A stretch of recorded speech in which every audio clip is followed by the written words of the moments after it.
Welcome to the walkthrough for the frequently made mistakes that I observed when I reviewed assignment 1B. First of all, make sure to include your changes to assignment 1A in assignment 1B so I can review your code to make sure that you address my earlier comments properly.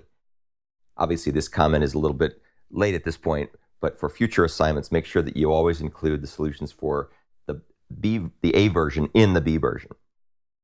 Let's start taking a look at some of the unfixed problems from 1A. So here's the acquire Palantir and gaze method. Make sure that you always will do things that release resources within a try finally block.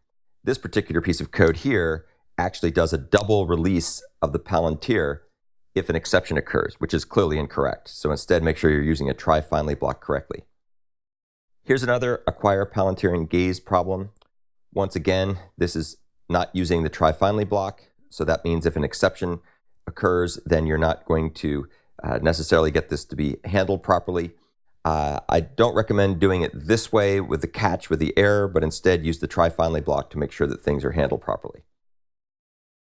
Here's a little niggling problem left over from last time. It's not really a bug, it's just a way to do things better. Please get in the habit of using method references for this type of an expression as opposed to using a lambda.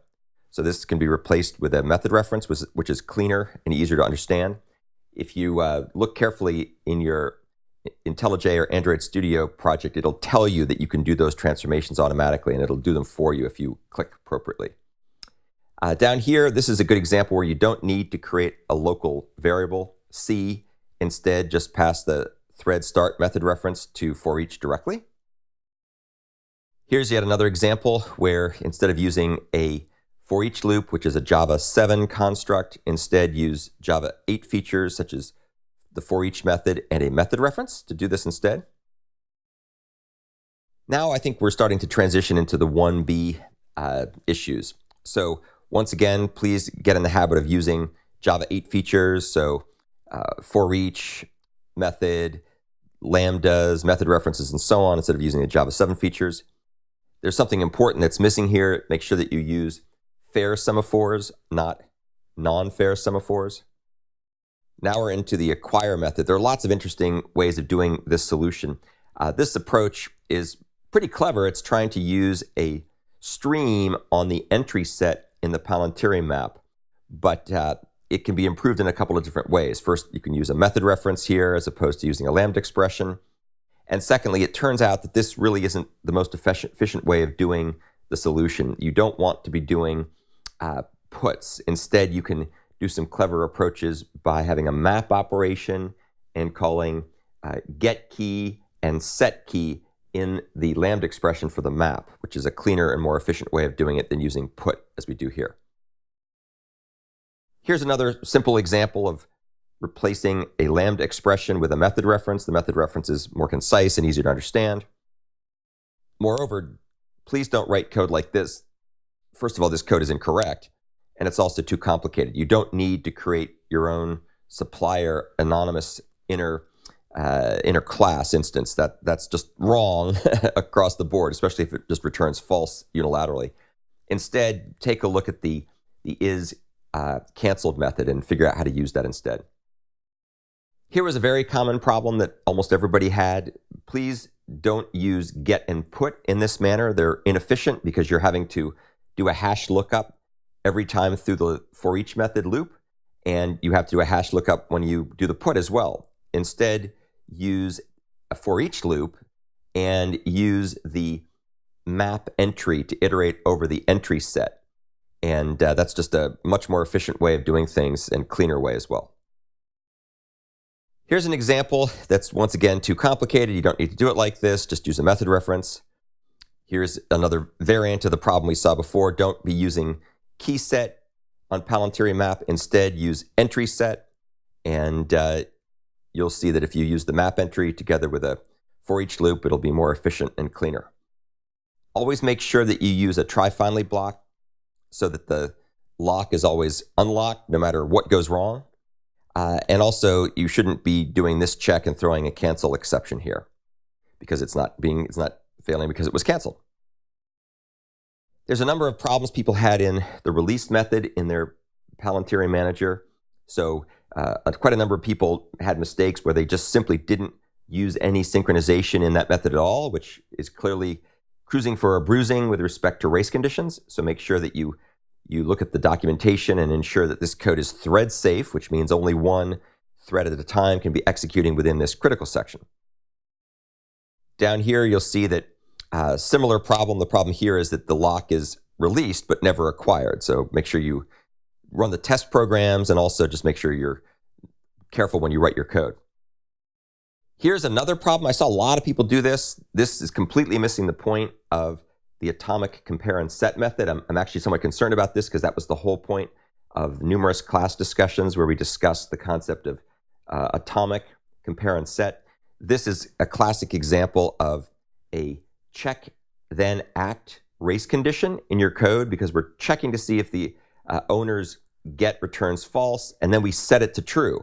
And obviously there's a window here between the get and the set, and it's not protected in any way by a lock. So you need to get in the habit of understanding the concept of atomic operations and learning how to use compare and set properly. Other problem here, this TryLock implementation simply has the comparison backwards. You're supposed to return true if you are successful at doing the compare and set and false otherwise. This is reverse. This is also returning things incorrectly with the wrong values coming back, so don't do that. This is yet another variant of the non-atomic check then act race condition. So you should be using compare and set, and in fact you should be calling TryLock, which is already doing compare and set for you properly. So rearrange this code. This has a huge race condition in it, and it's really important to understand why that is a mistake. If you don't understand that point, you're missing the whole concept of atomic operations. So please think about that carefully. Try not to call compare and set in the lock method. Instead, call up to the TryLock method that you already implemented. There's no reason to call set here because you've already done that when compare and set succeeded. This particular example, it was using TryLock, but it was using the wrong return value, so that's a mistake. It's also not doing the right thing if a cancellation is supposed to happen. It's not throwing the right exception.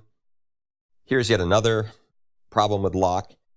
You don't need to throw in these local variables whose only purpose in life is just to store a flag and check the flag in a loop. That's why we have the loop conditions. So simply make the check in the while condition expression portion. That's the portion that's here. So make sure that you use that properly. There's no reason to add additional parameters if you don't need them, or additional method fields. You can simplify this code simply by using the equal operator, which works fine here. Once again, don't do the check inside a forever loop, which is what this while loop is doing. Move that check up to the while portion and put it in the condition expression part of the while loop. Much cleaner. That's why it's there. There's a really big bug here. It's very, very subtle. And the problem is that you're going to always set the owner to null if the thread that's calling unlock is not the owner. And now, of course, you shouldn't be calling unlock if you're not the owner, but this code is not doing the check properly. So there's a very serious bug. Very, very hard to find this kind of bug. So be on the lookout for that. Here is yet another example of the dreaded non-atomic check then act bug, where you'll have a race condition because we're having get and set not protected in a synchronized way in a single atomic operation. So that's obviously going to cause all kinds of horrible problems with race conditions. Another thing, I recommend checking whether you're the owner of the thread before you do anything else. So move that check first and then only do the other things if it so turns out that you are in fact the owner. Otherwise, you're calling it in the wrong context. Use set as opposed to compare and set. It's just a little bit more efficient. And then finally, make sure that you fill in the return value for available permits. And the easiest way to do that is simply to call your field available Palantir. This would be your semaphore. So that's essentially an overview of the common problems I saw in this assignment. Some people did very well, good job. Other people had a lot of mistakes, and make sure you get in the habit henceforth of running the test programs. We're going to have increasingly sophisticated automated tests that should catch many of the types of problems that we see here. And starting with assignment 2, we will be giving these tests out so you can get in the habit of running them. And that should identify a lot of the problems, so you should be able to fix them before you submit your program. But of course, that implies that you actually run the tests and the tests work. So please get in the habit of doing that. And also, for those of you who are struggling with issues about atomic compare and set or compare and swap, please go back and watch those videos and make sure that you understand why it's important to be able to do the check, the set, the check, the get, and the set atomically. So if you're still struggling with that, don't hesitate to come to office hours, post questions on Piazza, and/or raise the questions in class. Thanks.